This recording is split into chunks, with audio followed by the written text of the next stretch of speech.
So, would love to cover some of the resume mistakes. I have seen plenty of them. I still see them to this day, and I try to course correct as many as I can for in my shoes before they get to the employer.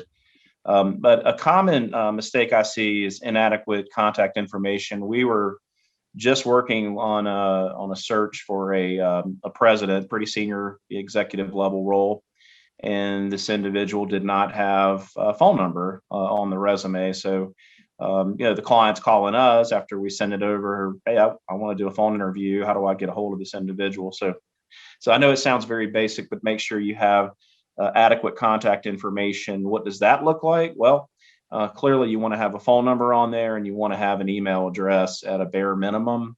I would even go as far as saying, you know, uh, avoid using work numbers. If you're about to leave the job, if you've got your resume out there, or at least that's your intentions, right? So I've seen people list their work email and work phone number, and those are going to go away the moment you step outside of that employer. So bear that in mind. Honestly, I think it's a good idea with Google Voice. It's a free phone number. If you truly want to separate things and have a job specific email and a job specific phone number, I think that's a good idea. I know a lot of people get busy. They don't check voicemails that frequently, or their emails inboxes get flooded. So sometimes it makes sense to keep it separated. The older school objective statement is kind of gone out the door. It's being replaced with more of a professional summary at the very top. It's okay to kind of state, what you aspire to do in terms of your goals as it relates to the types of roles that you're applying to. This is something that is very customizable around the type of position. If you're open to different functions, for example, I'd like to work in transportation, but I'm open to working in warehousing or procurement. You can certainly change this and make sure it's in alignment with the types of roles that you're applying to. So keep it fluid, keep it dynamic, if you will, and feel free to rotate that around the positions. And make sure you leverage and incorporate, kind of the essence of who you are and what you bring to the table in terms of your value proposition. If you've got some expertise in certain areas that align with the position, you want to tailor it, because obviously, the way the human mind or the human eye works, it's going to start at the very top, at the left, and go right and go down. And it's also going to be focused on things that are, and I'll get into this in a minute when we talk about formatting. But you want to make sure that that statement up top is one of the first things they read. It really shines. Lacking supply chain context and keywords.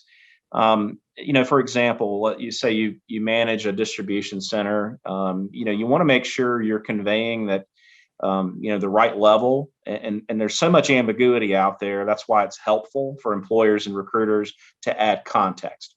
So what do I mean by that? I give an example of managing a facility. Well, maybe the number of employees is important. Are you the senior most leader? Because sometimes the title doesn't reflect that. You could be a manager managing the plant. You could be a vice president, a director. Titles vary from company to company. So if you're applying for a senior most facility leader, you want to make sure that you add that all important context from an operational perspective. Again, if it's the number of production lines in that facility, the volume, things, the throughput, you want to put that kind of information in there so it tells the story. Because if you leave it out, recruiters are going to have a big question mark. Is this person managing that facility?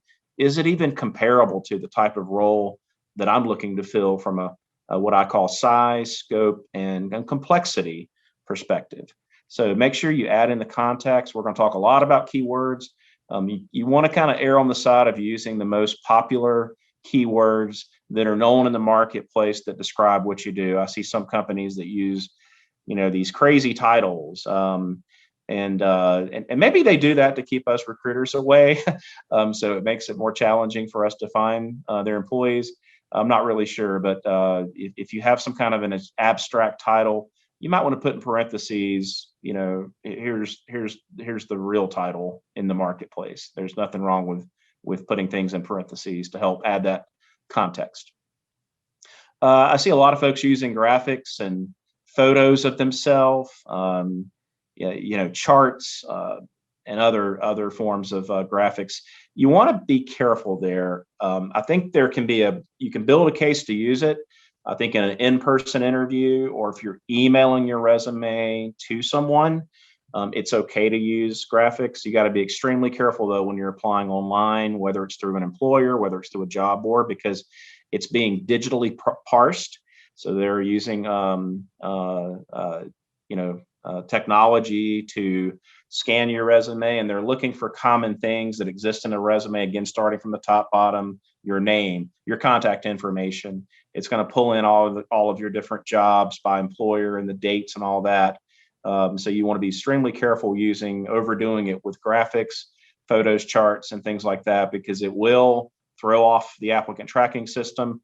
I have seen what comes through on the other end as a recruiter, and sometimes it's not even recognized. You can't even tell. It just comes out all jumbled. So be very careful there with the use of graphics.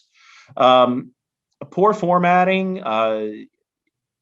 This is a big thing. You just have to remember that resumes, at the end of the day, it's a marketing document. It is not a tell-all document.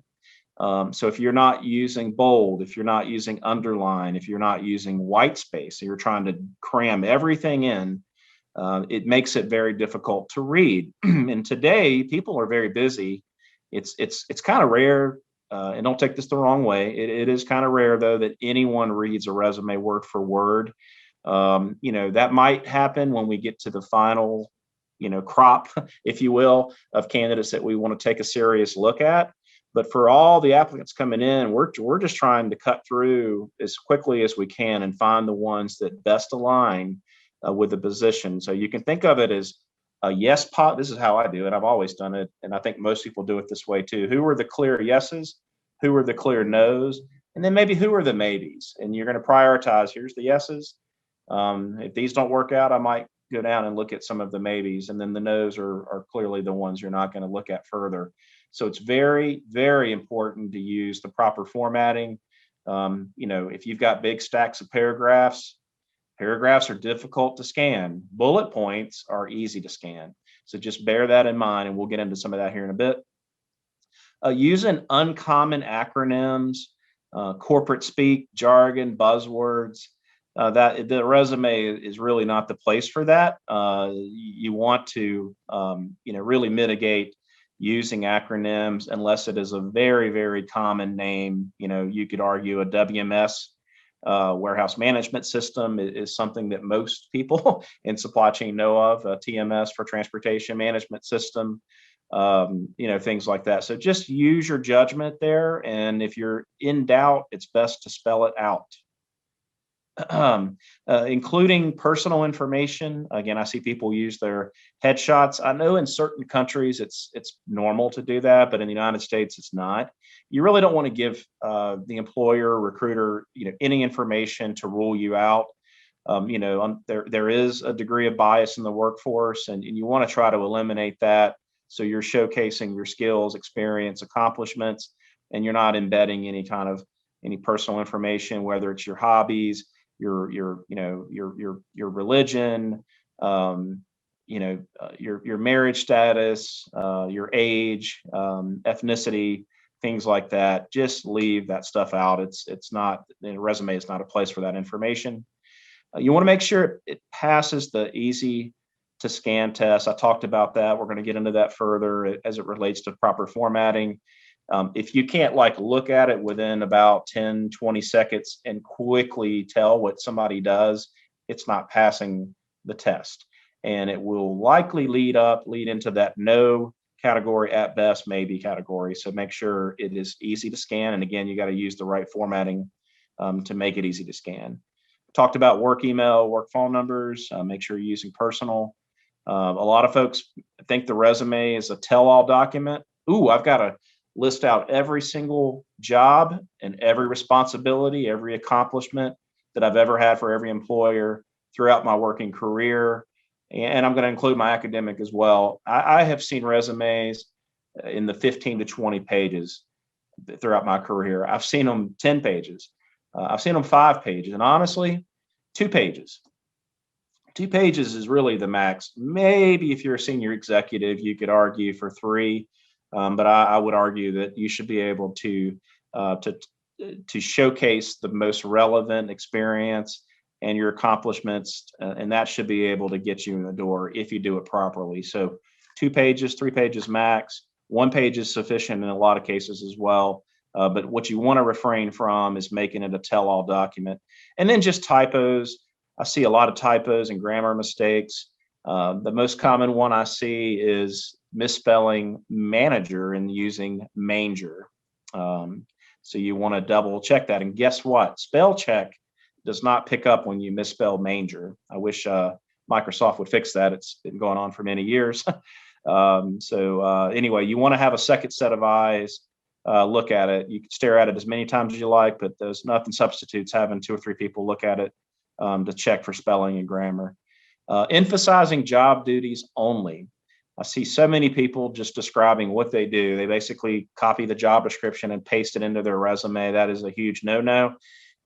If you, whether you work in supply chain or not, it's all about what did you do for that employer in the form of value. So you want to make sure your resume integrates or embeds accomplishments as you describe your duties.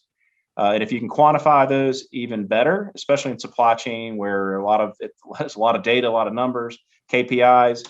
You want to speak to that value and ideally quantify the results of your accomplishments. Using a one size fits all resume, it's okay in certain situations. If you are a specialist, let's say you work in transportation and specifically rail, probably get by with one resume.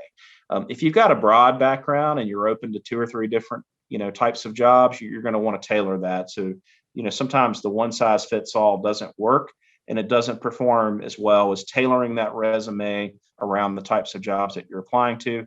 We talked about stacks of paragraphs. That is about the worst mistake you can make. So again, bullet points, action-oriented bullet points are the way to go. And then lastly, just unprofessional, putting something unprofessional in your resume. I've seen people, with crazy email addresses, say for example, Jack Daniels Lover at gmail.com. You want to refrain, from putting in there that's going to cause the employer to kind of, have a question mark on your judgment. So those are the common mistakes.